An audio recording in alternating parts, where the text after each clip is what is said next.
Bonjour Marie-Claire, salutations du matin.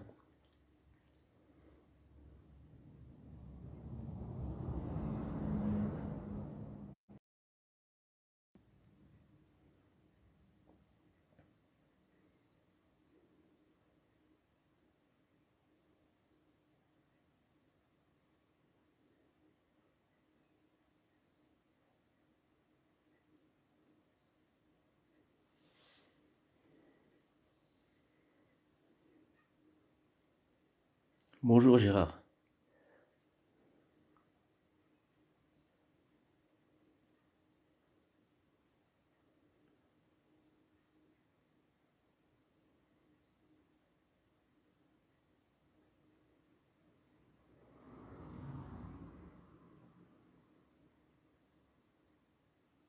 Bonjour Isabelle.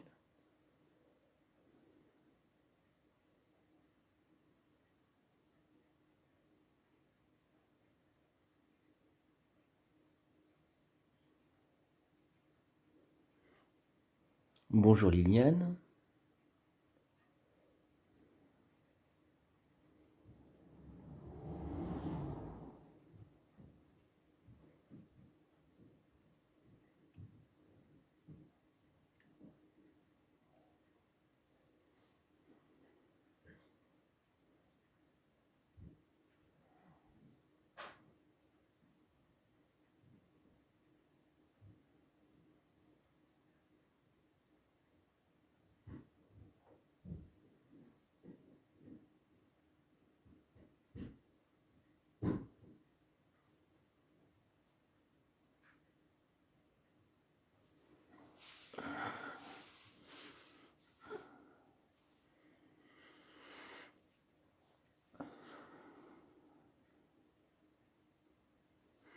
Salut Jocelyne.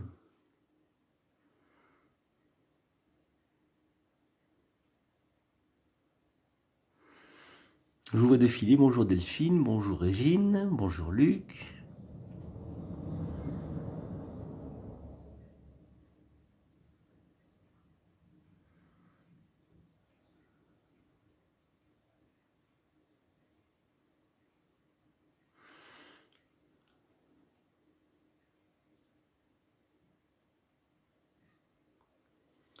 Bonjour Dominique.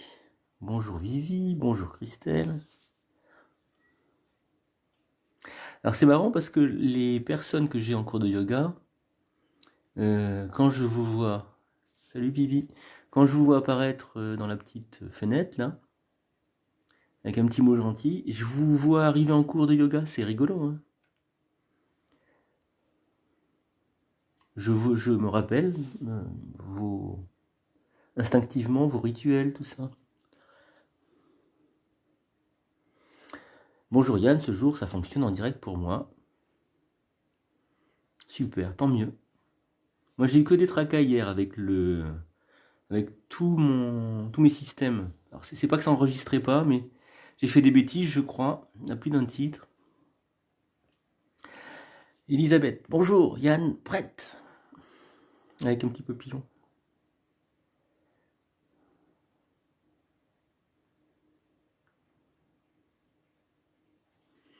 Moi j'aime bien les papillons.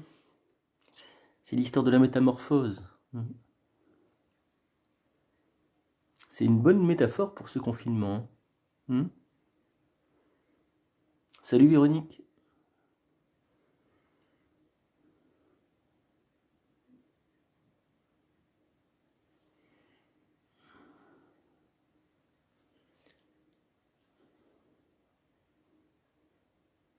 Oui, le cocon, c'est ça. C'est ça, c'est le cocon. C'est pas très joyeux, mais bon, c'est comme ça, c'est aussi la vie. Hello Yann, j'ai pas de cours en direct ce matin, Cosette, mince. Bah, je vais essayer de l'enregistrer, Cosette, ce matin. Dans les camps de concentration, les enfants qui étaient enfermés, hélas, dessinaient sur les murs des papillons. Ce qui est étonnant, c'est que ça s'est fait dans tous les camps de concentration, il y avait des enfants, sans qu'il puisse y avoir d'imitation, puisqu'il y avait une distance physique. Et ce qui veut dire qu'on participe d'une même conscience en fait. On entend ou pas. Il faut peut-être être un enfant des fois pour l'entendre. Ça c'est une chose. Et puis il y a l'idée de cette métamorphose-là. Je crois que c'est vraiment un temps propice à ça, cette histoire de confinement. C'est vraiment très étonnant ce qui nous arrive dans l'époque contemporaine. Il semblait que il ne pouvait plus rien nous arriver, il nous arrive ça.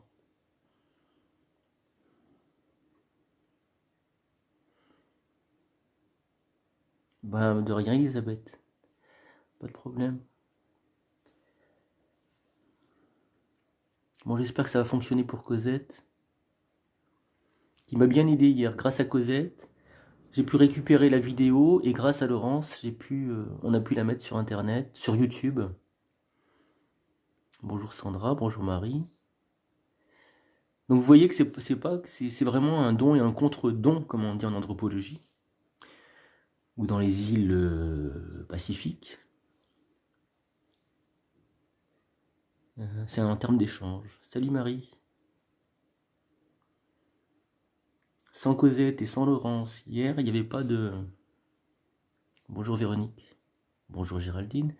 Il n'y avait pas de vidéo sur YouTube. Ça aurait été dommage parce que je l'aimais bien cette séance. Sur Siddha Asana. Je vais peut-être commencer à parler d'ailleurs de la séance d'aujourd'hui. La séance d'aujourd'hui, ça va pas être sur une posture, mais sur une pratique de bandha, de verrou énergétique. Et ça s'appelle Uddiyana Bandha, l'envol du ventre. C'est quand il y a un retrait abdominal conséquent. Et tout récemment, j'ai fait une séance sur le diaphragme dans les cours. Et je vais la reprendre, cette séance de diaphragme. Bonjour Géraldine. Et je vais y associer cet envol du ventre. Parce que dans ce travail sur le diaphragme, salut Bab, c'est Gérard. On a une pratique qui s'appelle Bega Asana, la posture de la mouette, ou Bega Kriya, le Kriya de la mouette, qui permet de bien vider les poumons à fond. Et du coup,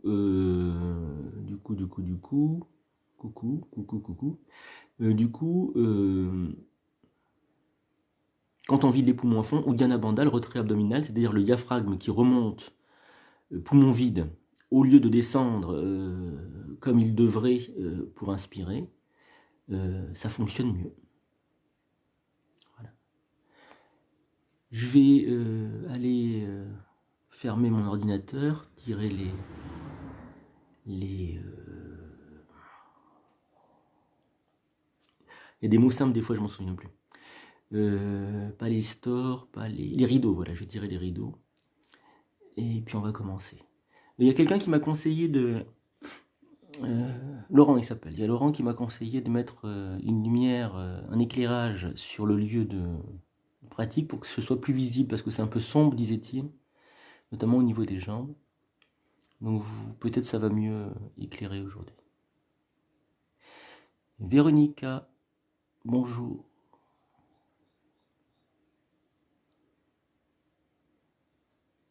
Je ne sais pas si je connais Véronique, mais c'est pas grave. Hein. Bon, bah c'est parti. Il est 10h05. Bon, une prière pour Cosette pour qu'elle puisse accéder au direct. Et puis, andiamo, on y va. Allez, c'est parti.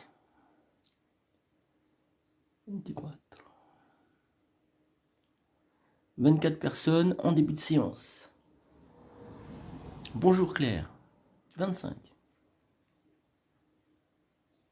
Salut Sylvie. Bah, j'attends un petit peu. Faut pas arriver trop en retard, hein, parce que sinon après sur YouTube, les gens ils comprennent pas que ça démarre pas, hein, que je tchatche dans la caméra. Allez, c'est parti.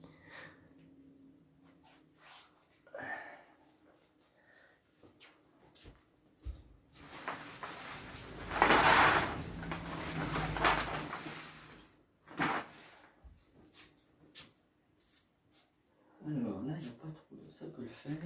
Tac.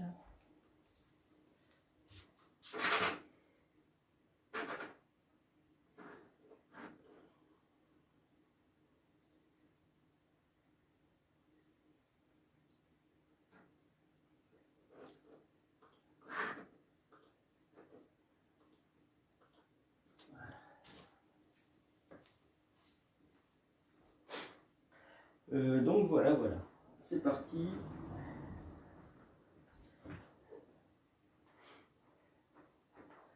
Donc pour ceux qui sont en cours avec moi, on va reprendre des choses qu'on a vues en cours. Ça va ressembler de mémoire hein, à une séance que j'ai faite il n'y a pas longtemps.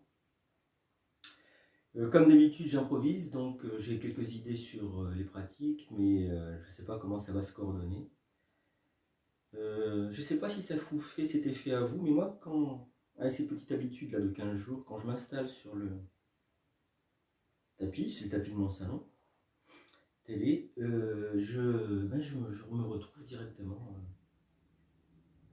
intériorisé.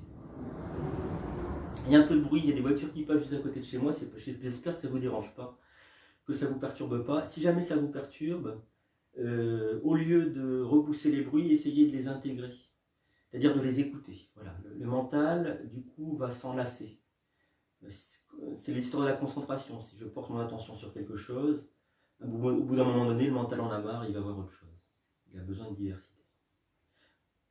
Donc aujourd'hui, on travaille sur le souffle, l'enchaînement est bon. Ce que je vous propose, c'est d'écouter essentiellement le souffle, mais comme à chaque fois. Pourquoi? Parce que le souffle, le mental, il peut en avoir marre, mais il est quand même, il produit des variantes, notamment dans la relation du souffle et des tensions corporelles.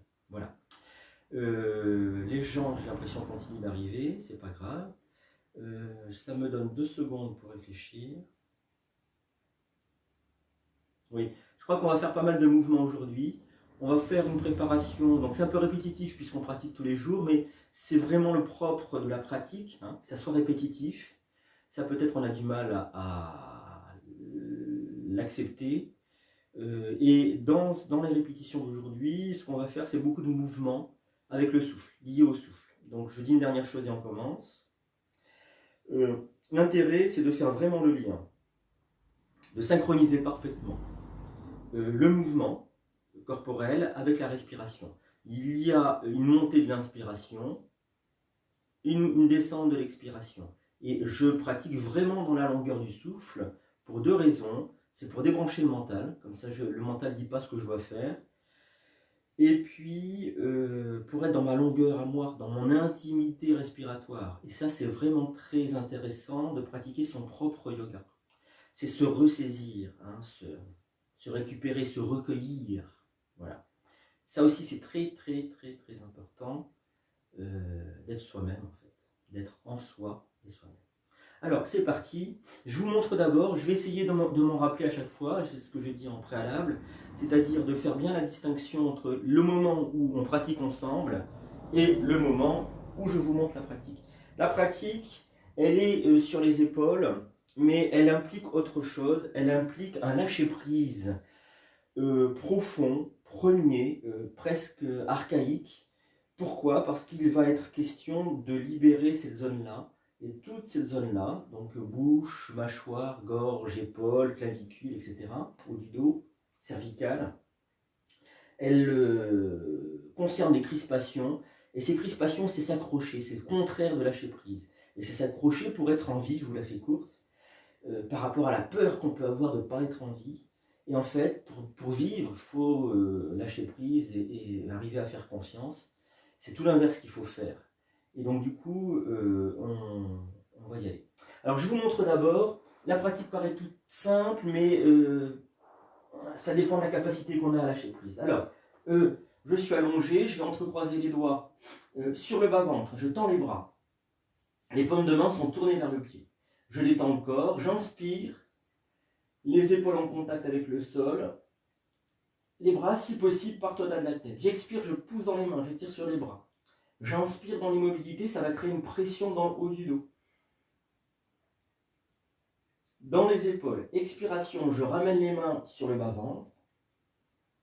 Bras toujours tendus, donc je pose les mains sur le corps, c'est important. J'inspire ici dans l'immobilité.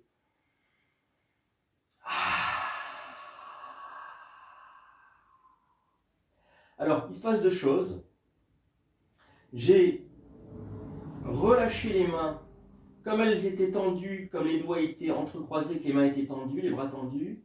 Ça fait un effet ressort. Il suffit de relâcher les doigts pour que les mains tombent au sol, les bras tombent au sol. Il ne faut rien retenir à ce moment-là. Il faut être complètement poupée de chiffon. Ça, c'est la première chose. La seconde, c'est que j'ouvre grand la bouche et je laisse l'air s'expirer dans un soupir. Voilà, c'est pas moi qui expire, c'est ça expire en moi, ou ça expire de moi. Et ces deux gestes concomitants, lâcher prise au niveau des mains, des bras, des épaules, et expirer comme ça me permet de lâcher prise, bien sûr, ça fait du bien aux épaules, mais ça me permet de lâcher prise très puissamment au niveau du mental. Alors, si vous voulez, on y va ensemble. Vous êtes allongé en Shavasana, les bras le long du corps, les épaules basses. Vous entrecroisez les doigts, vous tendez les bras, paume de main tournée vers les pieds. Détendez tout le reste du corps. Sur une inspiration, vous envoyez les bras au-delà de la tête si c'est possible, les épaules en contact avec le sol. Expiration, vous poussez dans les mains, vous tendez les bras. Vous inspirez dans l'immobilité. Expiration, vous ramenez les mains sur le bas-ventre. Toujours bras tendus. Vous inspirez dans l'immobilité.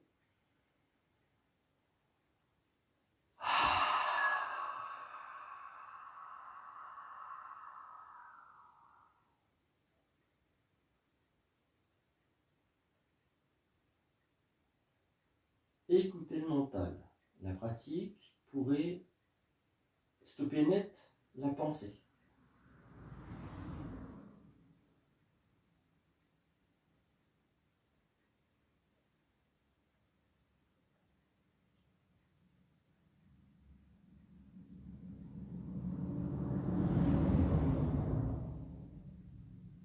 Puis on y retourne une deuxième fois. Doigts entrecroisés, paume de main tournée vers les pieds, bras tendus. Inspire, les bras partent au-delà de la tête, les épaules en contact avec le sol.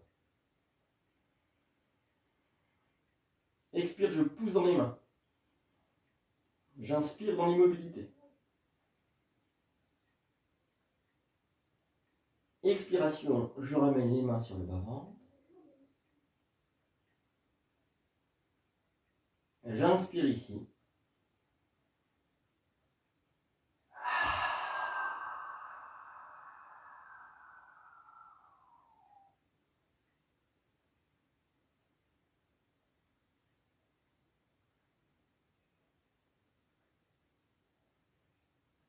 Une dernière fois, j'entrecroise les doigts, je pousse, je tourne les mains vers les pieds, je tends les bras. Inspiration.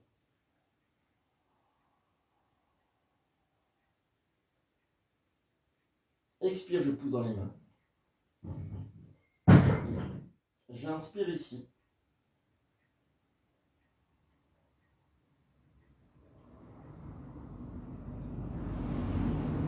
Expiration, je ramène les mains sur le bas-ventre.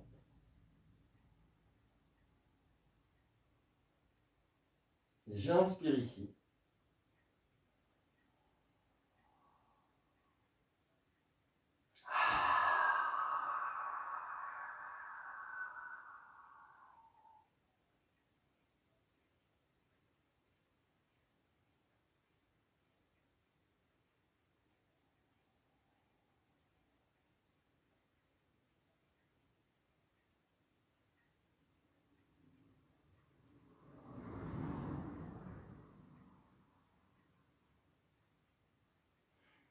Et puis, si vous souhaitez, vous allez pouvoir vous étirer, bâiller, soupirer. Vous allez, s'il vous plaît, ramener les plantes de pied en direction des fessiers. Mettre les bras en croix ou doigts entrecroisés derrière le crâne. Vous détendez les jambes de manière à laisser peser les pieds au sol. Quand je laisse peser les pieds au sol, la bascule du bassin se fait. Ce qui fait que le creux lombaire qui était décollé du sol revient à plat en contact avec le sol. À ce moment-là, si on a cette perception-là, si on a une écoute un peu fine du souffle, on va entendre l'inspiration remonter dans le dos jusque dans la ligne des épaules. Conscience des tensions dans les épaules et dans le dos. Expiration, je peux relâcher ces tensions avec l'expiration qui redescend. Tout le dos se dépose au sol. Les épaules s'ouvrent un peu plus, pèsent un peu plus au sol. l'ancrage du corps est le produit de la détente corporelle acquise avec le souffle.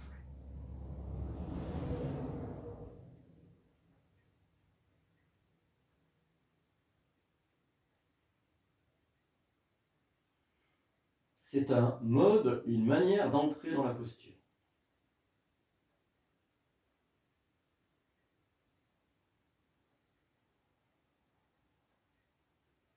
Puis sur une expiration, mes genoux vont aller à droite, visage à gauche. Expire, genou à droite, visage à gauche.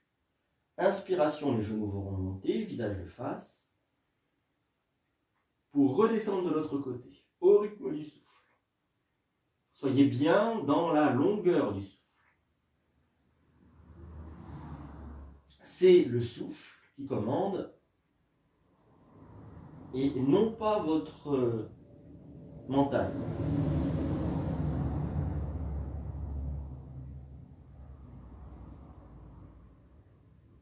Votre mental, lui, il a un rôle important, il coordonne. C'est-à-dire qu'il est en capacité d'associer le mouvement corporel à la longueur du souffle. Son rôle n'est pas mineur. Simplement, son rôle est exercé en toute humilité. Son rôle est exercé sans volonté de pouvoir. Ça, c'est assez extraordinaire.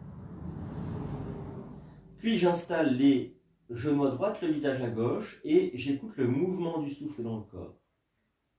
Il semblerait, je le mets au conditionnel pour que chacun fasse sa propre expérience et que chacun ne se conforme pas à ce que je dis, mais vive ce qu'il a à ressentir. Alors, il semblerait que l'inspiration remonte dans le flanc à gauche, vers l'épaule gauche, et à ce moment-là, c'est conscience des tensions dans...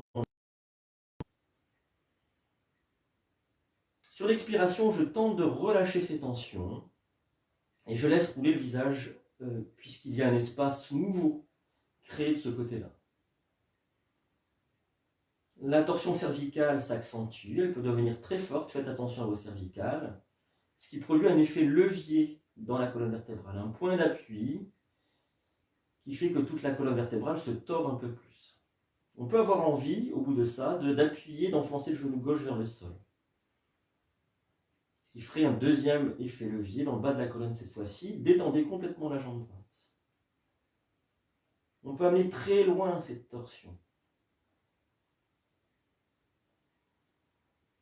On pense les postures de Hatha Yoga comme immobiles. En fait, c'est un déploiement permanent, sans cesse, infini. Il me semble que la posture de yoga n'est jamais aboutie, jamais arrivée. Elle rencontre à un moment donné nos limites et on va remonter sur une inspiration genou de face, mais ce sont nos propres limites corporelles, psychiques, etc. Ce n'est pas une limite de la posture. Les genoux à gauche, le visage à droite, et je reprends le souffle, l'écoute du souffle dans le corps. Avec inspiration, conscience des tensions, expiration, je relâche.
On va sur une inspiration, remonter les genoux, le visage de face, Attrapez le crâne dans les mains, les doigts en direction de la nuque, coude en direction du ciel. Je soulève la tête, je bouge les épaules de droite et de gauche pour bien libérer les muscles qui longent la colonne vertébrale. Puis je redéroule. Colonne vertébrale, épaules, crâne au sol, les bras reviennent au long du corps, épaules basses, paume de main tournée vers le ciel. Je relâche tout. N'hésitez pas à recaler le dos, les épaules, le bassin, en fonction de ce qui vous semble le plus confortable possible. Puis faites expérience des effets de la posture.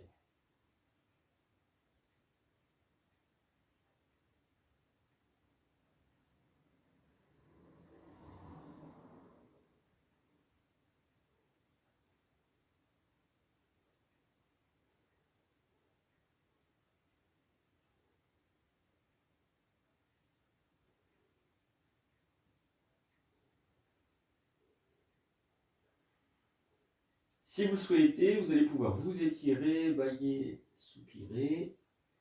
Et on va faire un travail sur le diaphragme. Alors, je vous explique, ou je vous rappelle, peut-être que vous savez déjà, le diaphragme, c'est un muscle dans le buste qui ressemble à une demi-coupole.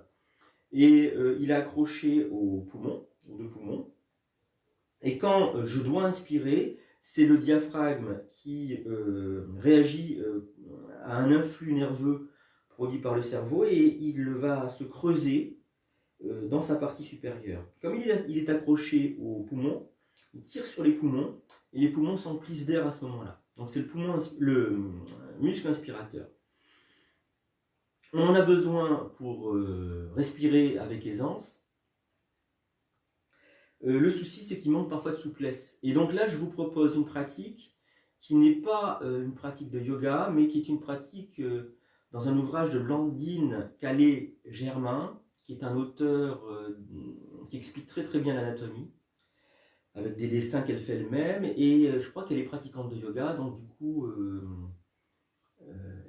elle est très proche de nos pratiques. Ça devient très explicite. On va donc tirer sur les bras et expirer avec la bouche, parce qu'avec la bouche, on expire plus profondément qu'avec le nez. Donc ça va être un moyen de faire descendre le diaphragme le plus bas possible, et puis tirant sur les bras, on va aussi produire une traction. Alors je ne sais pas sincèrement exactement comment ça se passe, mais ça favorise cette descente du diaphragme, cette montée du diaphragme, pas cette descente, puisque c'est sur les expirations, cette montée du diaphragme, donc ouais, ça doit monter pour l'étirer et l'assouplir. Je vous montre au sol, parce que c'est au sol que ça se passe, et après on pratique ensemble. Alors, j'ai ramené les plantes de pied en direction des fessiers, j'envoie les deux bras au-delà de la tête, et puis je vais inspirer avec le nez ici, expire, je tire sur les mains, et j'expire du fond de la gorge.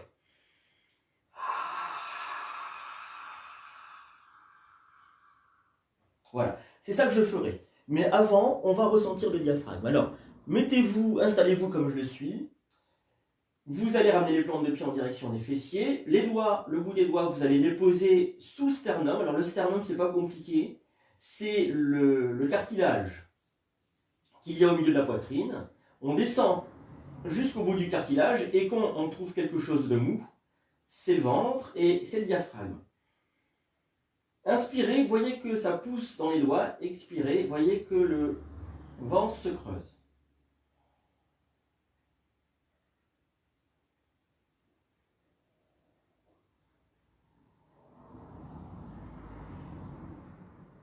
Et puis on va descendre les doigts un peu sur les côtés. Et on essaie carrément de rentrer les doigts sous les côtes flottantes. On va peut-être mieux le ressentir, ce diaphragme. C'est quasiment comme si on passait les doigts sous le diaphragme.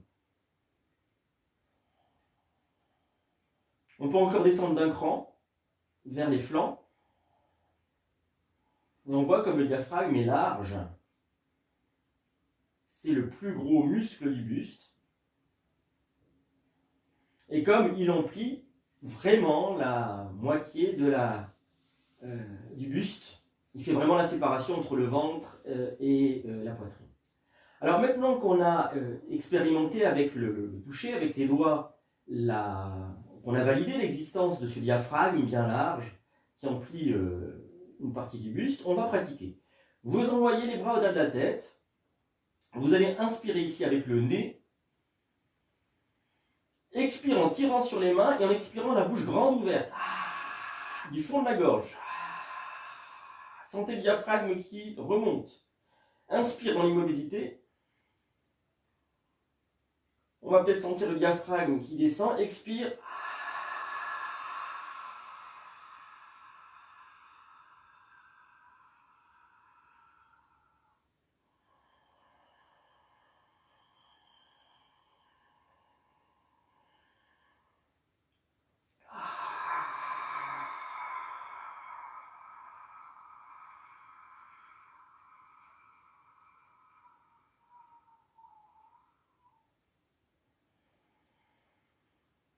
Si vous voulez encore une ou deux fois, et quand vous voudrez, vous ramènerez les bras le long du corps et vous vous allongerez un instant. Épaules basses, paume de main tournée vers le ciel. Peut-être aurez-vous la sensation de ce diaphragme qui monte et qui descend, avec l'expiration qui monte et avec l'inspiration qui descend. Essayez de le conscientiser, de le visualiser, d'en avoir une idée plus précise.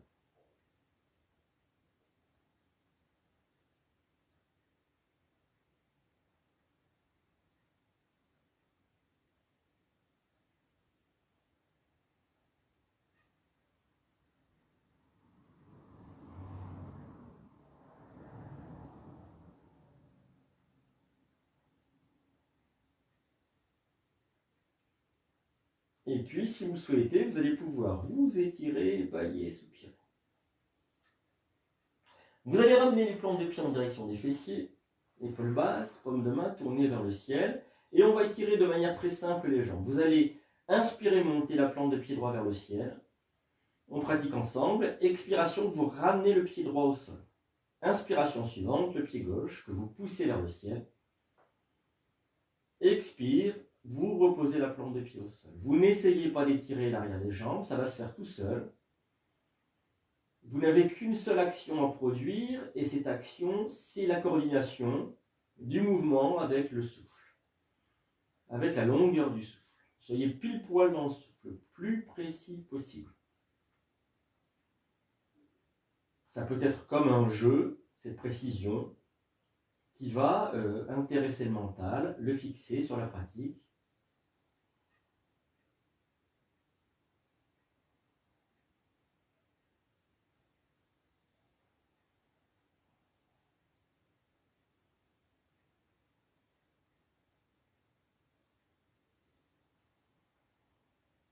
Une dernière fois à droite et à gauche.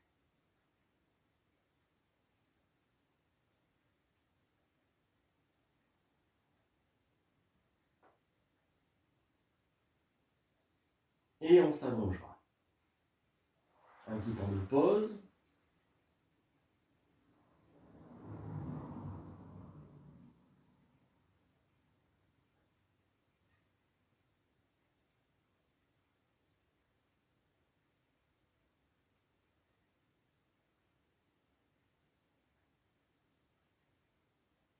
Alors, ce travail de yoga avec le corps en mouvement et le souffle, c'est un travail qui favorise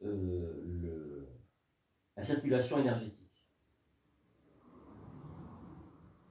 La détente corporelle est le résultat, donc la détente corporelle concrète, quand je dis concrète, c'est-à-dire plus matérielle, musculaire, est le résultat de ce mouvement énergétique, de cette libération d'énergie dans le corps. Et la détente musculaire entraîne l'assouplissement, produit la souplesse. On peut le voir comme ça.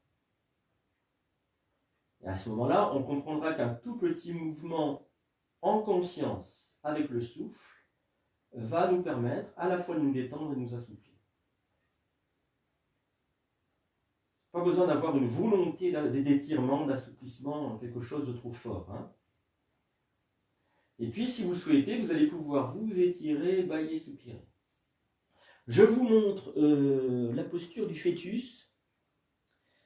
Rapidement, c'est juste pour la position des mains pour qu'on soit clair, et puis après on pratique ensemble. Alors, je ramène les genoux sur la poitrine, les gros orteils sont en contact. Ça c'est pour laisser s'ouvrir les genoux, et dès que les cuisses ont le bon angle, alors je pose les mains sur les genoux. Les coudes sont écartés, et je vais, avec les expirations, descendre. Je vous parlerai du souffle après. Puis quand les genoux seront suffisamment bas, si je peux, je mets les genoux dans le creux des coudes et à ce moment-là, je n'accroche pas les mains. Je laisse tomber les mains vers le nombril. Voilà. Alors on y va ensemble si vous voulez. Vous ramenez les plantes de pied en direction des fessiers, les genoux sur la poitrine, les mains sur les genoux, les coudes écartés, les gros orteils en contact. Vous laissez s'ouvrir les genoux avec les hanches et vous relâchez le contact des orteils. À ce moment-là, les inspirations vont pousser sur les hanches dans le pli des aines. C'est cette pression-là qu'il faut accueillir pour commencer à libérer les hanches. C'est comme un massage. Alors on le comprendra mieux après le travail qu'on a effectué sur le diaphragme. J'inspire, dans cette position-là, le ventre est serré. Le diaphragme pousse sur les organes abdominaux qui poussent sur les articulations des hanches. C'est aussi simple que ça. Et on peut l'intégrer, le comprendre en disant que l'inspiration masse les hanches. C'est un raccourci, mais un raccourci pertinent. Quand les hanches commencent à se détendre, à se libérer, je laisse bien peser les mains sur les genoux, les cuisses reviennent sur la poitrine. Et à ce moment-là, la respiration change. Le corps a changé de posture et la respiration devient yogique complète. L'inspiration remonte le long de la colonne vertébrale, l'expiration redescend. Sur l'inspiration, je prends conscience des tensions. Sur l'expiration, je relâche toutes les tensions de la colonne, des muscles qui allongent. Les genoux continuent de descendre. Je vais pouvoir peut-être les loger dans le creux des coudes. À ce moment-là, je laisse les mains ballantes, les doigts en direction du nombril.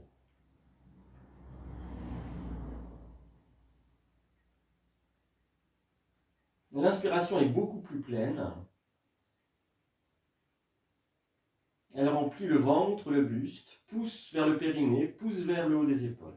Sur l'expiration, c'est tout le dos qui se détend au sol.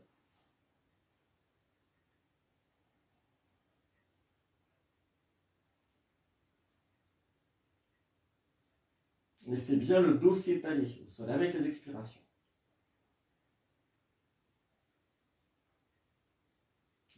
Laissez les épaules détendues.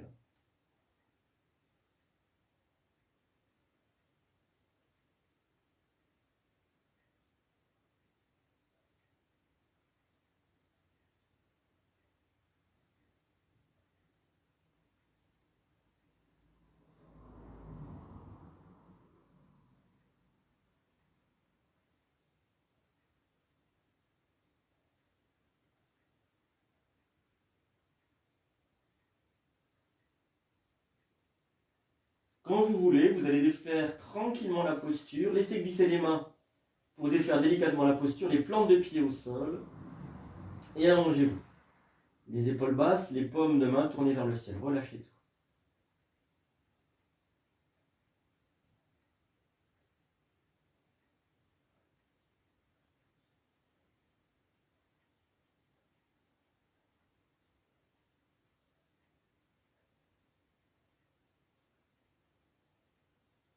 Observez le corps en contact avec le sol. Peut-être aussi pourrez-vous en avoir une vision directe. Quel que soit votre mode de perception, qu'il soit tactile, en volume, en température ou en poids, qu'il soit visuel, qu'il soit énergétique, quel que soit votre mode de perception interne, percevez le corps et sa neutralisation, c'est-à-dire son égalisation. Toutes les parties diverses du corps produisent une sensation identique. L'idée, c'est comme un vêtement blanc dont on aurait nettoyé, lavé, et dont on aurait enlevé toutes les taches, toutes les salissures. Et du coup, le vêtement retrouverait sa blancheur originale. Il n'y aurait plus à ce moment-là de points saillants qui attireraient le regard. Tout serait blanc, immaculé.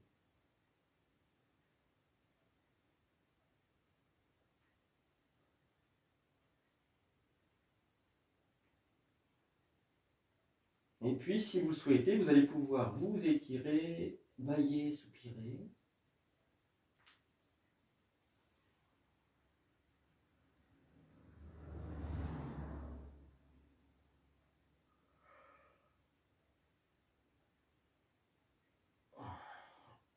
Et on va venir s'asseoir. Je vous montre la suite, si vous voulez bien. Alors, je ferme mon rideau parce que je sais que là, ça fait une différence de lumière trop forte pour permettre un bon réglage. Alors, je serai assis en Vajrasana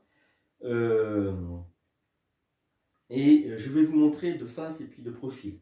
Et on va pratiquer Vajramudra, le geste de la foudre. Alors j'ai les poings qui sont fermés dans la partie molle du ventre. J'inspire ici et ouf, c'est une espèce d'expiration aboiement et on descend à ce moment-là dans la posture. On va le faire 3 fois. Alors je vous montre de profil et puis après on pratiquera ensemble si vous voulez. Alors, tac, j'ai les poings fermés dans le ventre, j'inspire, ouf, et je descends. Et là, à ce moment-là, il faut que je détende les coudes et les épaules et les coudes. Quand je détends les épaules et les coudes, ça crée encore une fois un effet levier, ce qui fait que les poings remontent un peu plus dans le ventre.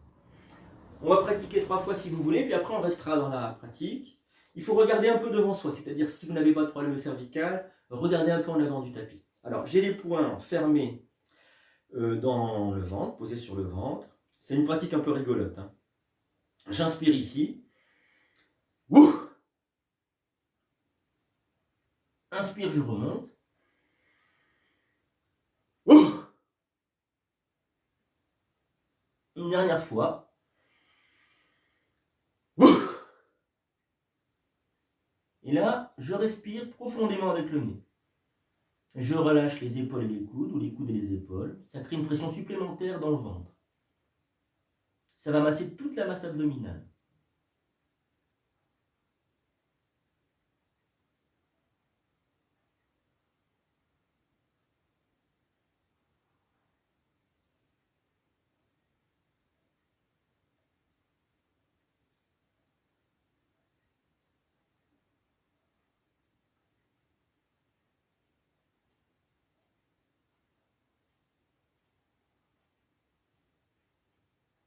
On va remonter avec une inspiration.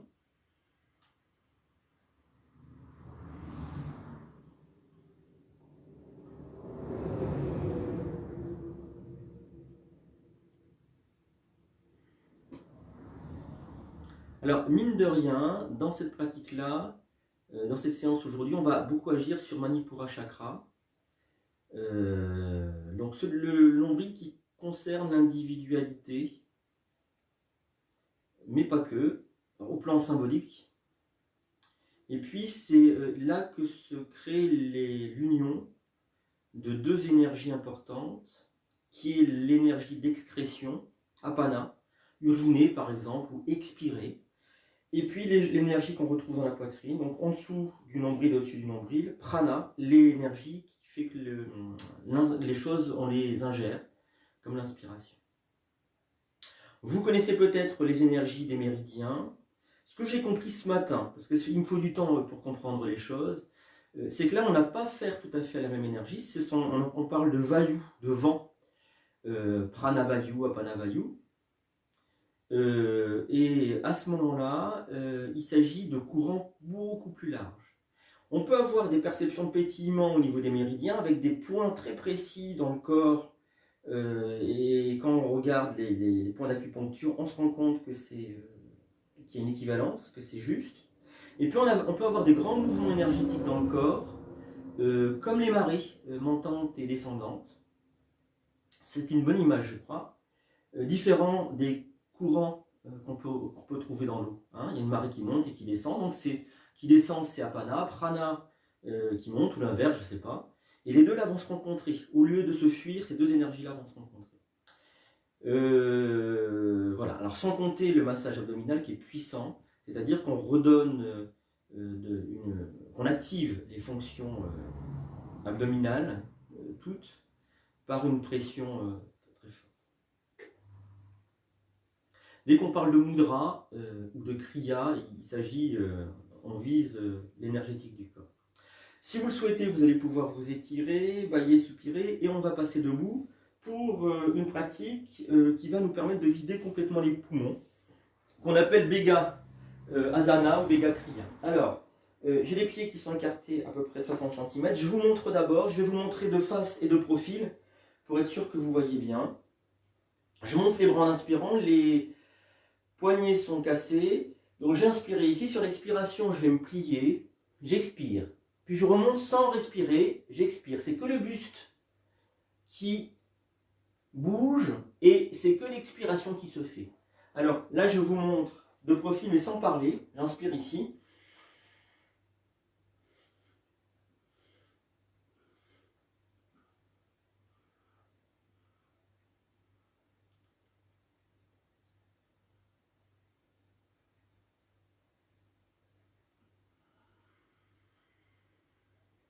Je tourne, je laisse mon menton pointé vers le ciel pour que la gorge soit bien déployée parce que les poumons vont être très très vides et l'air va s'engouffrer dans les poumons. Ça risque de racler sur la gorge et si la gorge n'est pas déployée et de m'irriter la gorge, de me faire tousser. Alors, on pratique ensemble si vous voulez bien. On va pratiquer déjà 2 fois. Les pieds sont écartés à peu près d'une 60aine de centimètres en canard. Je vais inspirer, monter mes 2 bras, poignets cassés, donc j'inspire ici. Expire, je me plie, je regarde loin devant moi, puis je remonte en bloquant le souffle, je redescends en expirant, je remonte en bloquant le souffle, je descends en expirant, les poignets ne bougent pas, il n'y a que le buste qui expire. Vous allez sentir d'abord l'expiration dans les poumons, puis elle va être plus perceptible, l'expiration dans la gorge. Quand vous avez terminé, vous laissez tomber les bras, vous remontez en même temps le buste en regardant vers le ciel et vous vous laissez inspirer. Première étape. Prenez un petit temps de pause, ça peut peut-être vous tourner un petit peu la tête, ou produire en vous un effet de détente un peu fort. Hein. Toutes ces histoires de diaphragme, elles produisent un effet de détente, et si on n'en a pas trop l'habitude, ça peut être un peu vécu comme quelque chose de violent. C'est comme un état d'ébriété soudain. Hein. Voilà. Donc ça fait un choc au niveau corporel, un choc au niveau mental. Il faut pouvoir l'intégrer en douceur. C'est ça qui fait la différence dans l'habitude de la pratique ou pas. Une deuxième fois, si vous voulez bien, on va remonter les bras, les poignets. J'inspire ici. Expire.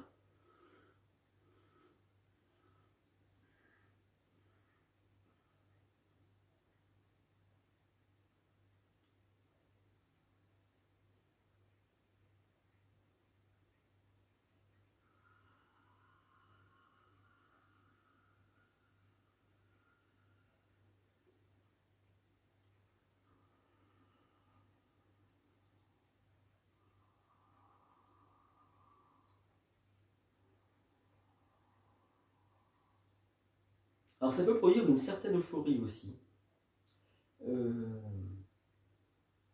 par l'effet que ça produit sur le mental, en fait, une détente mentale assez importante, un état sans pensée.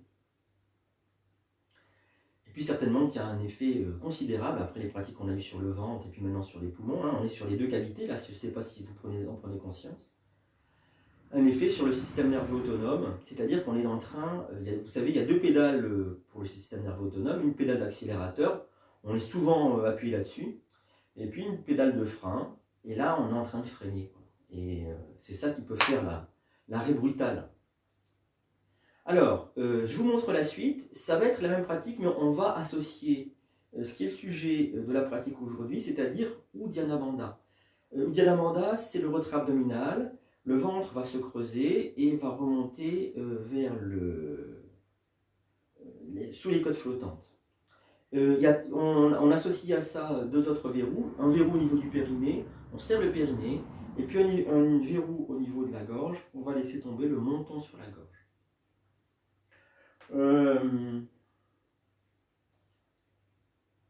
J'hésite. Non, on va y aller comme ça. Alors, je vous montre. Hein. J'inspire, je monte les bras comme on vient de le faire. On va passer de Begha Kriya à Uddiyana Bandha. Donc j'inspire, j'ai monté les bras. Expire.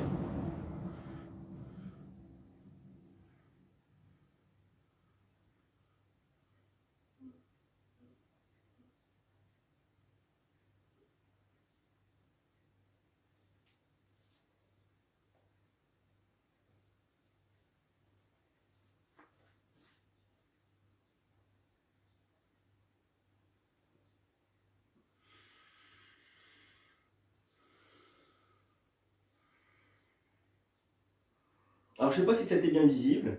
Comme j'ai expiré profondément, j'ai plus d'air dans les poumons et le diaphragme a envie d'inspirer. Je mets immédiatement les mains sur les genoux, juste au-dessus des genoux. Le menton sur la poitrine et à ce moment-là j'ai créé mes verrous et le ventre est déjà remonté puisque j'ai complètement expiré et le diaphragme va remonter un petit peu plus, ce qui fait que ça va créer Uddiyana Bandha. Donc ce que je vous propose, c'est au départ de prendre la posture, plutôt la pratique, à partir de Begha Kriya, et on va essayer d'enchaîner. Alors, les pieds sont écartés de 60 cm environ, les pieds en canard. Inspire, je monte les bras, poignets cassés. L'inspiration peut être large, expiration comme précédemment.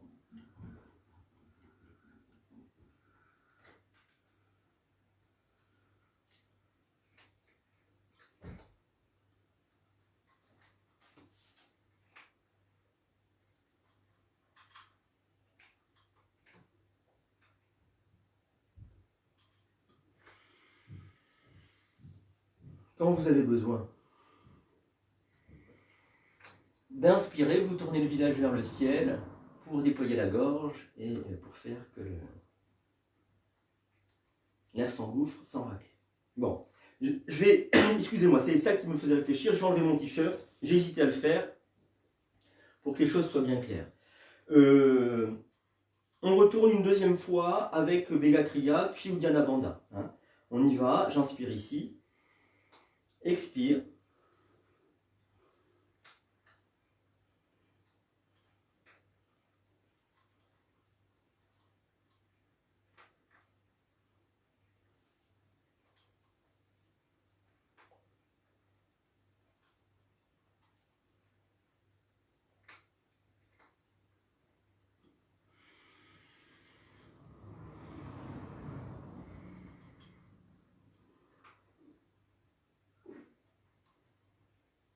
Voilà, alors j'ai peut-être pas dit, mais les épaules, il faut les laisser monter vers les oreilles. Hein. Et puis bien appuyer très fort. On va le faire une troisième fois. Je crois qu'en associant Begha Kriya, qui est une pratique différente, hein, mais en associant Begha Kriya avec Uddiyana Bandha, et puis en gardant toutes les bases d'Uddiyana Bandha, pousser sur les mains, laisser partir les épaules vers les oreilles.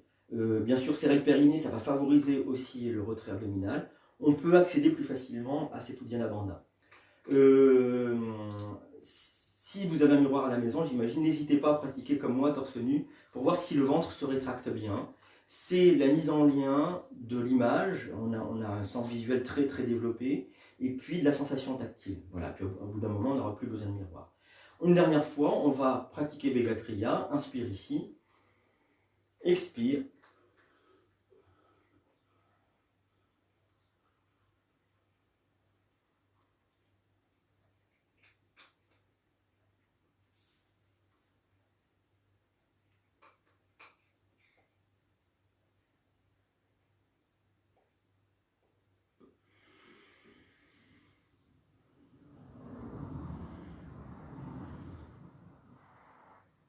Voilà, on va retrouver un écart de pied agréable.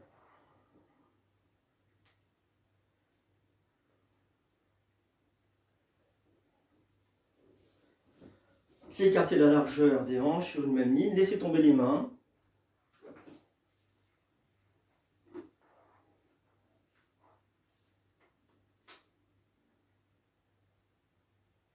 Alors, je vous lis un commentaire de Satyananda du Hatha Yoga Pradipika, qui est un livre sur le yoga qui est antique, c'est-à-dire très très vieux. Et il dit ça: la pratique régulière d'Uddiyana aura des effets visibles très nets. La vitalité va augmenter du fait qu'Uddiyana a un effet tonique puissant sur les organes viscéraux, les muscles, les nerfs et les glandes. L'effet de succion ainsi créé stimule la circulation du sang et l'assimilation. Le cœur se trouve comprimé et doucement massé par la pression du diaphragme vers le haut. La succion ou pression négative dans le thorax fait monter le sang des veines de l'abdomen au cœur et en même temps le sang des artères est attiré dans les organes internes. Les nerfs autonomes, dont le plexus solaire, sont fortifiés, d'où une action sur les processus de digestion, d'assimilation et d'élimination. Voilà. Il fait référence à prana, apana et puis un troisième vayu qu'on appelle samana. Voilà pour les effets d'Uddiyana Bandha, parce que c'est pas immédiatement évident cette histoire-là. Vous voyez comment vous vous ressentez à l'intérieur, votre ambiance. C'est formidable, on est pile poil avec le timing. Alors oui, il y a quelque chose que j'ai rappelé dans les autres directs ou vidéos que je n'ai pas rappelé. Là, j'ai oublié, j'étais trop pris par l'enchaînement de la pratique et la pédagogie.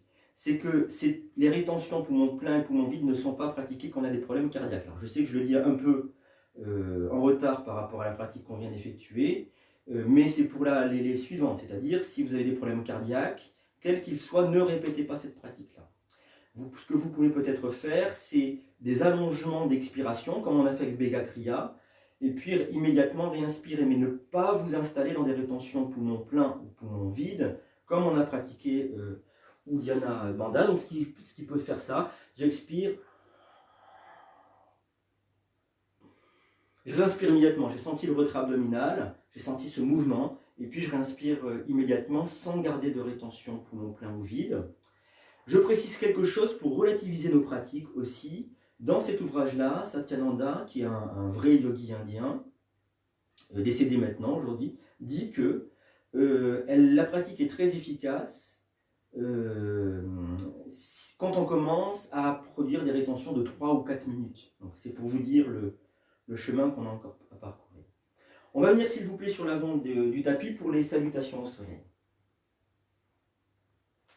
Alors, les pieds sont serrés l'un contre l'autre, tout du moins parallèles. On va imaginer comme des racines qui sortent de nos plantes de pied qui vont nous enraciner profondément dans la terre, au centre, au cœur de la terre. Puis je ramène mon attention à l'arrière des genoux et je déverrouille l'arrière des genoux, je relâche les tensions. Le poids du corps va remballer et à un moment donné, le poids va venir sur les talons, à l'arrière des pieds. Les orteils vont se soulever, il faut que je bascule le bassin. Alors je peux serrer les fesses, ça revient au même, pour que la colonne vertébrale se redresse. Les épaules sont du coup mieux positionnées sur la cage thoracique, plus ouvertes. Ce qui va favoriser la respiration du guide complète. Si je me laisse faire par le souffle, si je laisse l'inspiration remonter jusqu'au haut de la colonne vertébrale, l'expiration me permet de m'installer dans le bassin ou dans le ventre, alors à ce moment-là, la respiration est véritablement le guide complète.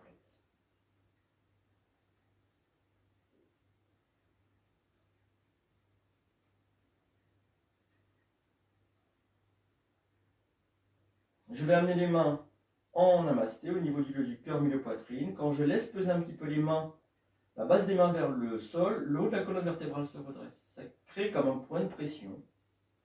Encore un effet levier de la colonne vertébrale. J'inspire ici. Et sur l'expiration, je rapproche les coudes pour tout donner. J'accueille l'inspiration avec les bras qui montent. Expiration, flexion vers l'avant, tendez bien les bras, le dos, cambrez un petit peu peut-être. Je plie les jambes si c'est nécessaire. Le pied droit qui part loin derrière, genou droit au sol, inspire les bras aussi. Les mains au sol, le pied gauche à hauteur du droit. la posture de la montagne dans l'expiration. Puis genou au sol, inspiration ici. Expiration, je m'étire en chat.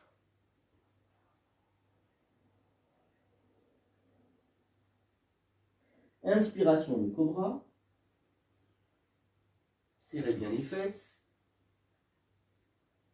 Je retourne les orteils. Expiration, la montagne. Mon pied gauche qui revient entre mes deux mains. Inspiration.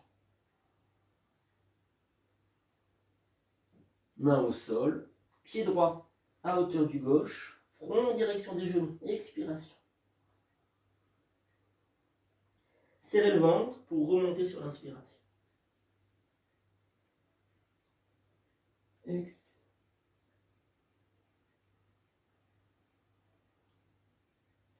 J'inspire ici. Expiration, les coudes se rapprochent. Inspiration, les bras montent.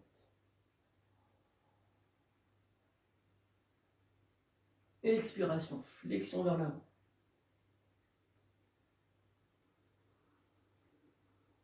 Mon pied gauche, loin à l'arrière, inspire.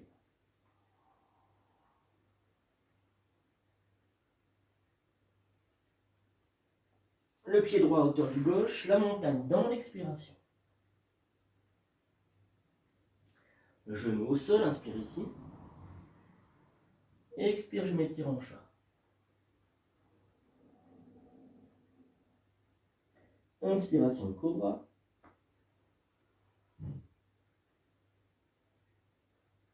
Expiration, la montagne.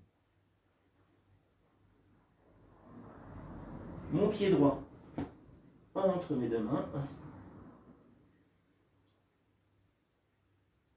Main au sol, pied gauche à hauteur du droit, front en direction des genoux, expire.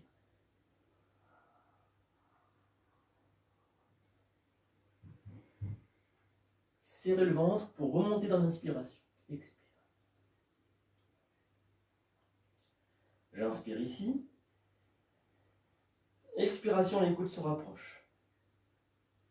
Inspiration, les bras montent. Expire, flexion vers l'avant.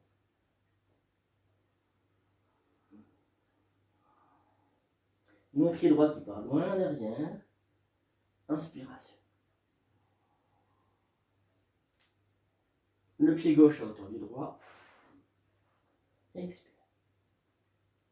Genou au sol. Inspire. Expire, je m'étire en chat.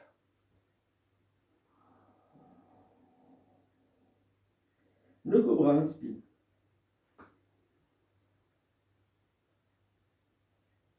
Expire la montagne. Mon pied gauche entre mes deux mains. Inspire. Pied droit à hauteur du gauche. Expire.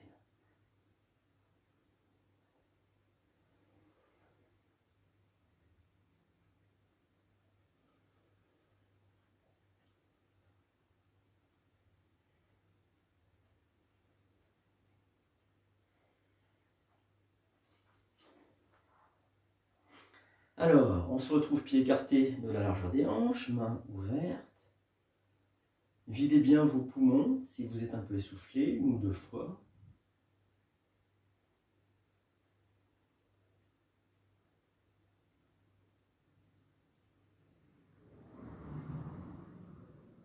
Voyez avec quoi vous êtes en lien, avec quel corps, quelle couche corporelle vous êtes en lien. Est-ce que c'est le corps physique ? Le corps énergétique, le corps mental. Est-ce que vous êtes dans une espèce de vacuité?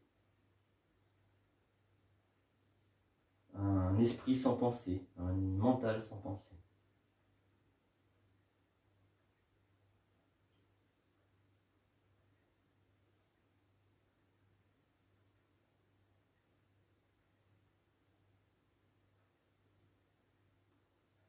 Et puis si vous le souhaitez, vous allez pouvoir vous étirer, bâiller, soupirer. Et on va terminer la pratique, il reste 10 minutes, c'est super, parce qu'on va terminer la pratique par posture bras en croix au sol, Jatarasana, donc c'est posture du ventre, de l'estomac. La traduction, Jatarasana, et ça peut être vraiment l'objet d'une séance de yoga, cette posture-là. Personnellement, je la trouve très importante dans la pratique. Je trouve que c'est une grande posture très très efficace. Je vous montre les détails en insistant sur les erreurs qu'on peut commettre parce que c'est marrant, quand on a trop d'infos, il y a beaucoup d'infos dans la posture, à un moment donné le mental zappe. Alors, je vous montre au sol, que je pars dans la bonne direction. Je vous montrerai des deux côtés de toutes les manières. Alors,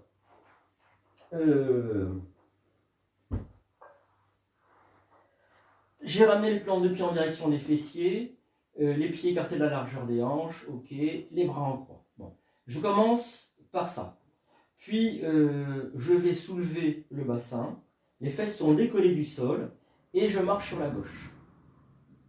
Je repose les fesses au sol, alors si possible, vous voyez, je décambre, c'est-à-dire que le creux lombaire, je le pose avant les fessiers.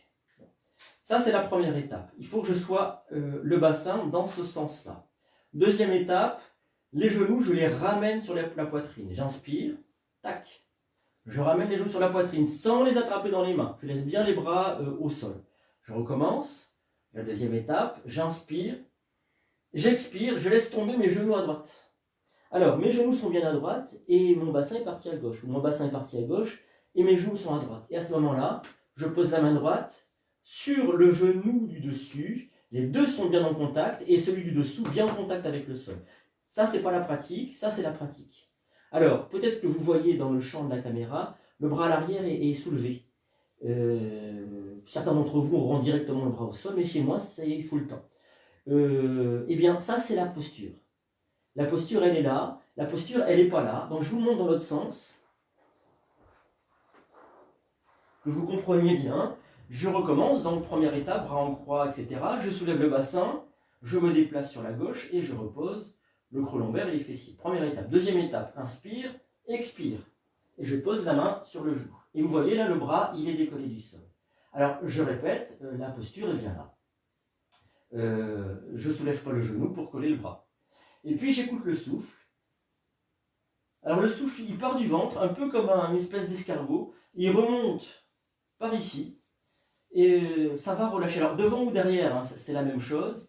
Ça va relâcher toute cette partie-là, y compris le sacro-iliaque. C'est en ça qu'elle est intéressante, cette posture, c'est qu'elle met vraiment en lien le sacro-iliaque, ce que j'appelle le flanc, mais qui est déjà le dos, et puis l'épaule. Alors, je vous montre un petit peu pour qu'on avance dans la posture. J'inspire ici. Et sur l'expiration, en tenant bien mon genou gauche, je tourne.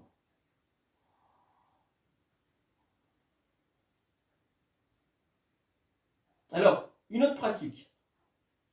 Si jamais vous avez des gros problèmes d'épaule, vous pouvez laisser le bras, vous aurez mis les bras en croix, d'accord? Puis vous ramenez le bras gauche ici, près du corps, et en fonction de la libération de l'épaule, vous allez plus ou moins pouvoir remonter le bras pour que l'épaule soit jamais en tension. Voilà. Et vous avez vu, ça j'insiste, le visage a roulé. C'est-à-dire que je suis parti de l'arrière du crâne, je n'ai pas soulevé la tête, c'est important pour les cervicales. Et en fonction de la libération, le regard se dirige vers la main. Alors, on recommence ensemble si vous voulez bien. On pratique ensemble maintenant. Alors, vous ramenez les plantes de pied en direction des fessiers, vous mettez les bras en croix s'il vous plaît. Laissez les bras en croix, ils devront le rester tout le long de la pratique, ou quasiment, puisqu'on va poser la main sur le genou. Vous soulevez avec l'inspiration le bas du dos et tac, un petit pas sur la gauche. Vous reposez le creux lombaire et les fesses.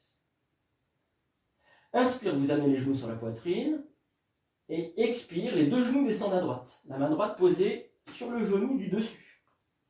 Alors peut-être que le bras décolle à l'arrière, en fonction de ce que vous ressentez, ramenez-le proche des fessiers ou laissez-le en suspension.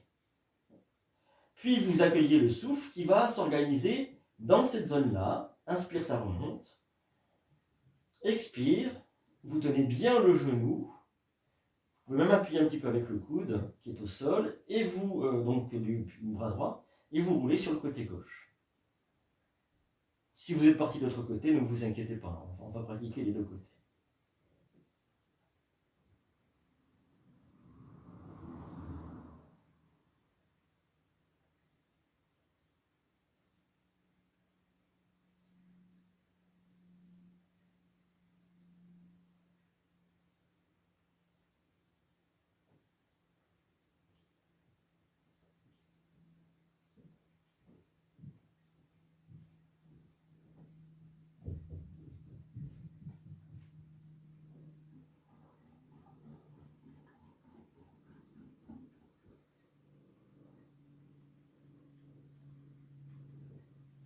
On va relâcher le genou qui va revenir un peu comme un ressort sur la poitrine. Le deuxième va suivre. J'attrape mes deux genoux dans les mains. À ce moment-là, je soulève mon crâne et j'amène mon crâne en direction des genoux. Ça, c'est pour réaligner le corps. Puis je pose mes plantes de pied au sol et je m'allonge, aligné. Jambes, colonne vertébrale, épaules basses, paume de main tournée vers le ciel. Je relâche tout.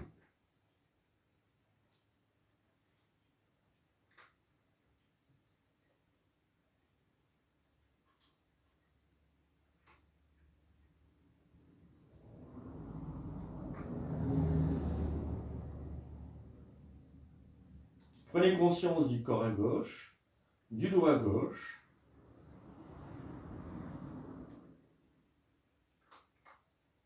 Et ce corps à gauche, ce dos à gauche, comparez-le avec le dos à droite, le corps à droite.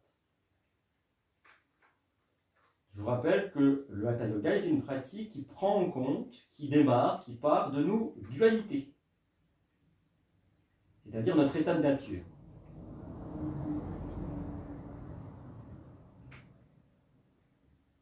Et ensuite, les dualités, on les résorbe, on les neutralise pour produire de l'unité. Vivre l'expérience d'une unité en soi.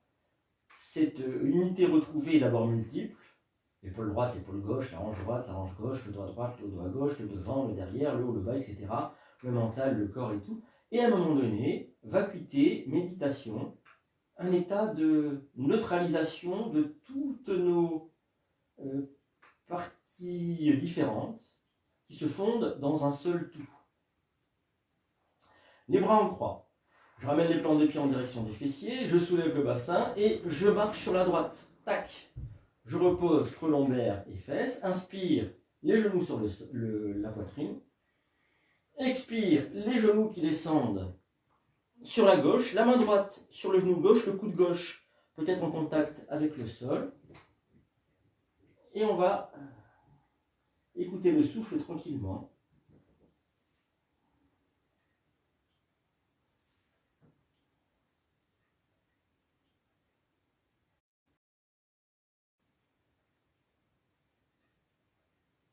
Le souffle qui s'installe à la fois dans le flanc et le dos à droite, qui permet de libérer le sacro-iliaque, le dos, l'épaule.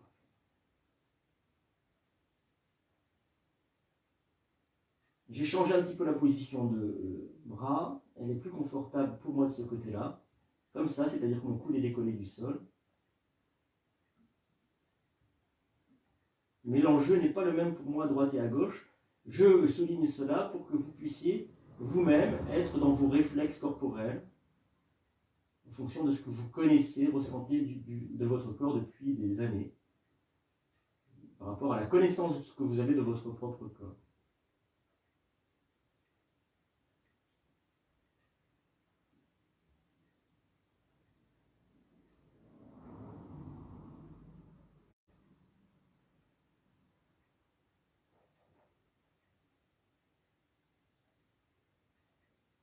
Et puis on va relâcher ce genou qui va remonter sur la poitrine, le crâne roule aussi à l'arrière, l'autre genou revient, les deux mains sur les genoux, inspire, expire, je ramène les genoux et le front l'un en direction de l'autre, je repose les plantes de pied au sol et je m'allonge. Épaule basse, paume de main tournée vers le ciel, je relâche tout. observez le corps, le doigt à droite. Comparez-le avec le corps et le doigt gauche. Voyez si les différences se sont gommées ou pas. Et puis le souffle dans les narines, il se pourrait bien que vous respiriez maintenant par les deux narines en même temps. Ce qui veut dire que vous auriez équilibré les deux énergies, apana et prana. On y revient. C'est un objectif, ou plutôt un projet du Hatha Yoga, que ces deux énergies apparemment contradictoires, opposées, duelles, s'unissent également.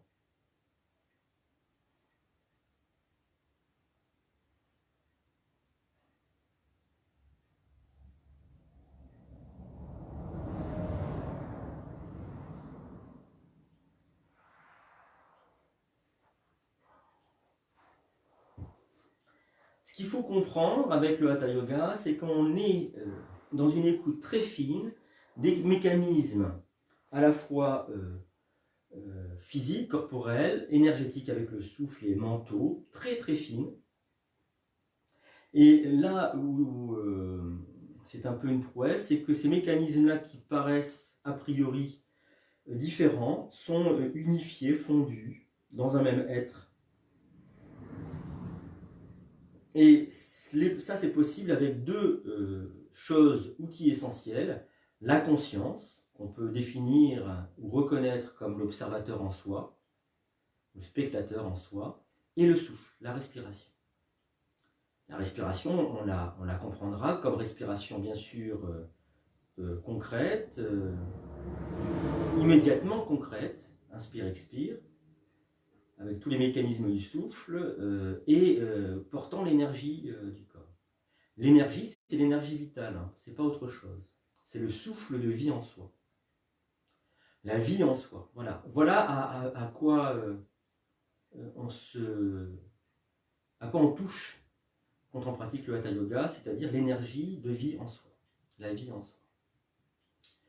Si vous le souhaitez, vous allez pouvoir vous étirer, bâiller, soupirer, et puis vous installer en Shavasana pour la relaxation.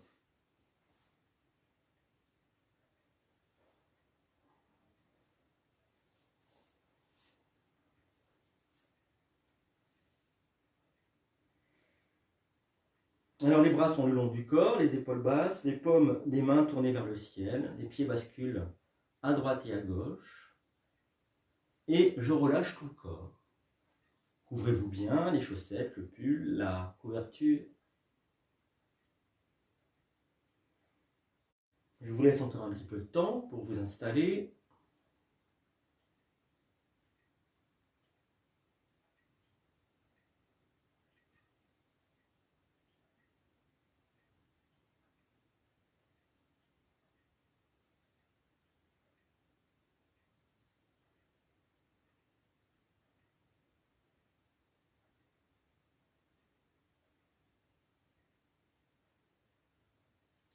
Et puis, je vous propose de commencer la relaxation par le très bas du corps.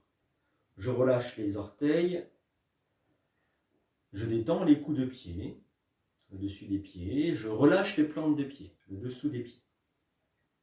Je détends les talons, je relâche les chevilles. Je décontracte les mollets, je déverrouille l'arrière des genoux. Je relâche les gros muscles des cuisses. Je détends tout le bassin. Je relâche le ventre. Et puis, je m'installe dans le bas du dos, que je relâche à son tour. Je remonte par devant, je laisse la poitrine s'ouvrir, au niveau du lieu du cœur, milieu poitrine.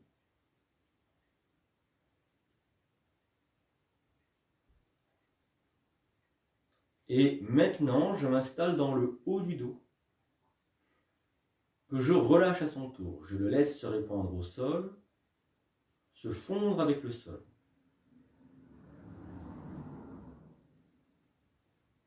je détends la gorge, je relâche le menton.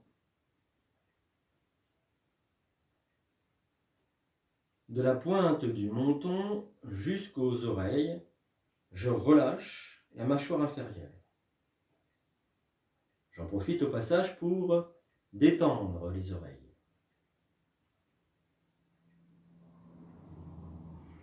Je desserre les lèvres, je laisse la langue peser dans la bouche.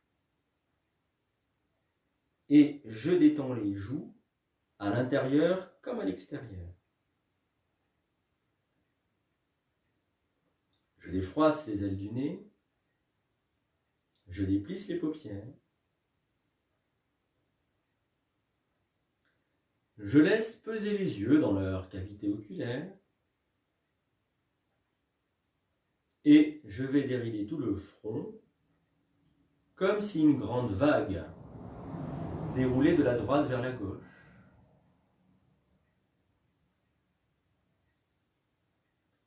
Je relâche tout le cuir chevelu. Je détends la nuque. Et puis je vais relâcher les doigts des mains, le dos des mains, les paumes des mains. Je détends les poignets.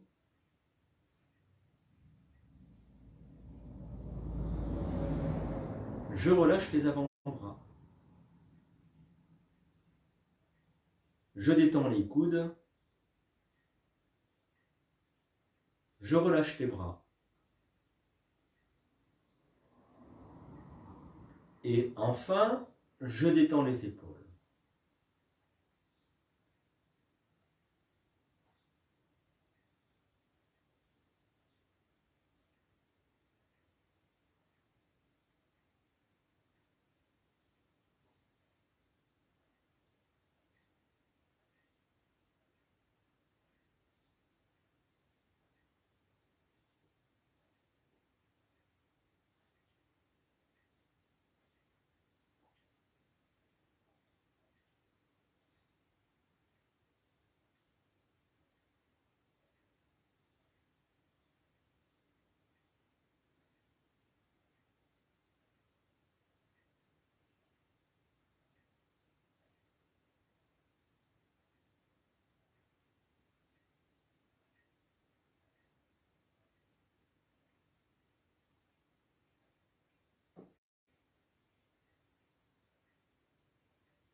Si vous le souhaitez, vous allez pouvoir remuer les orteils, les doigts des mains.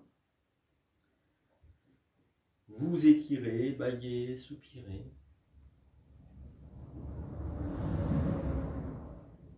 Vous pourrez faire rouler la tête à droite et à gauche tranquillement, gentiment.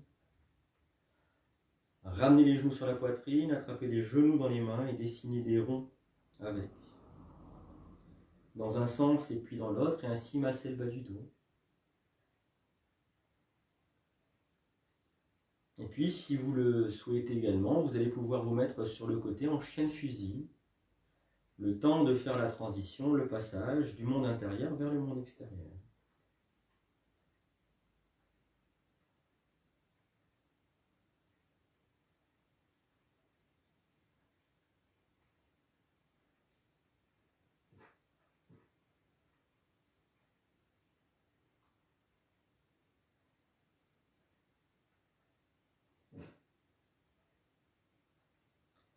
Voilà, je vous dis une dernière chose, c'est que la pratique donc, de Hatha Yoga n'est jamais terminée.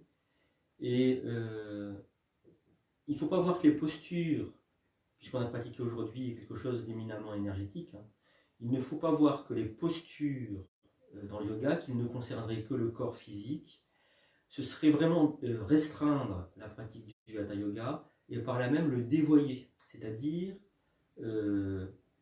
l'extraire de sa dimension cosmogonique, c'est-à-dire universelle, hein, je vais dire autrement. Quand on entre dans ces pratiques énergétiques, on les perçoit de manière plus fine, on voit vraiment la part invisible du Hatha Yoga. Et la part visible, c'est le corps. Hein. Si je fais une démonstration, je montre une posture, ou si je regarde votre posture, elle va être immédiatement visible, lisible. En revanche, on voit la difficulté qu'il y a à expliquer une respiration, un mouvement énergétique dans le corps, un verrou énergétique, un mudra, un geste énergétique, etc. Mais on peut le vivre à l'intérieur. Et c'est vraiment la chose qui... c'est vraiment le fondement du Hatha Yoga, son intelligence, c'est que les choses se vivent à l'intérieur, y compris les postures visibles à l'extérieur. Voilà. Il faut toujours chercher l'envers du décor. Pourquoi je vous dis ça ? Parce que je fonctionne comme tout le monde par association d'idées. Et il y a une chose qui me titille, c'est que vous voyez un cadre, voilà, et vous ne voyez pas l'envers du décor. Derrière la petite caméra que porte le smartphone, il y a un escalier, il y a un miroir, il y a des chaises, etc. Un tas de meubles que vous ne voyez pas, un bureau avec un ordinateur, une fenêtre. Voilà. Et c'est vraiment une métaphore de la pratique du Hatha Yoga. Ne vous arrêtez pas à ce qui est visible, ou d'une autre manière, tournez le regard vers l'intérieur pour voir ce qui n'est pas visible. Voilà. Et à ce moment-là, vous serez dans une pratique subtile du Hatha Yoga. Une belle pratique. J'allais dire une pratique amoureuse, dans le sens d'une pratique, oui, vous savez, comme quand on est amoureux, on voit les choses en finesse et délicatement. Sans trop de passion quand même, parce que sinon on se perd. Voilà, je vous remercie, je vous souhaite une très bonne journée, et puis à demain matin. Et là, je vais enregistrer la séance, pas comme hier. Portez-vous bien. Belle journée à vous, tous et vous toutes. Portez-vous bien.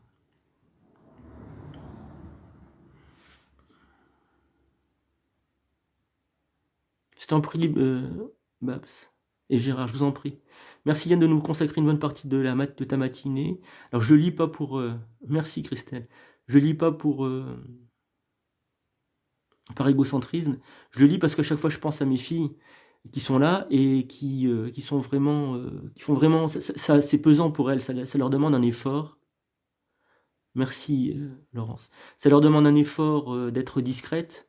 Donc c'est... Voilà, c'est pour elles, c'est vraiment super. De rien, Christelle. Porte-toi bien.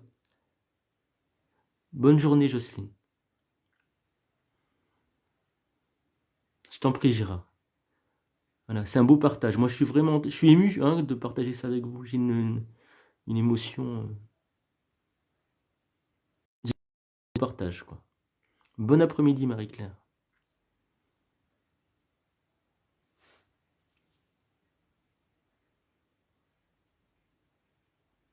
Donc je vais essayer d'enregistrer. Elisabeth qui dit « Bise à tes 2 papillons. Promis, je leur ferai. » Merci Elisabeth.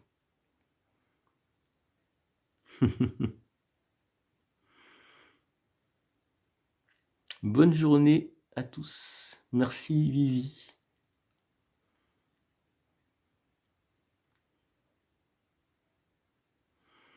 Bonne journée Isabelle. Belle journée à toi Liliane.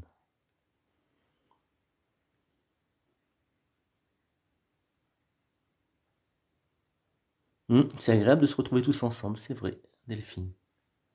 Merci Gérard. Merci, c'est un beau partage aussi.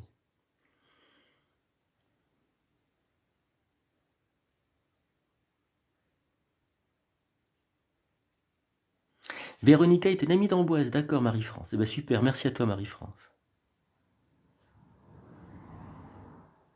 À demain Béatrice. Porte-toi bien.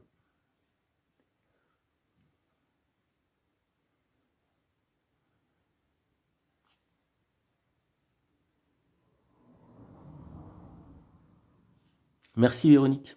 Bonne journée. Belle journée Claire. Belle journée ensoleillée à vous deux, Régine et Luc. Portez-vous bien tous les deux.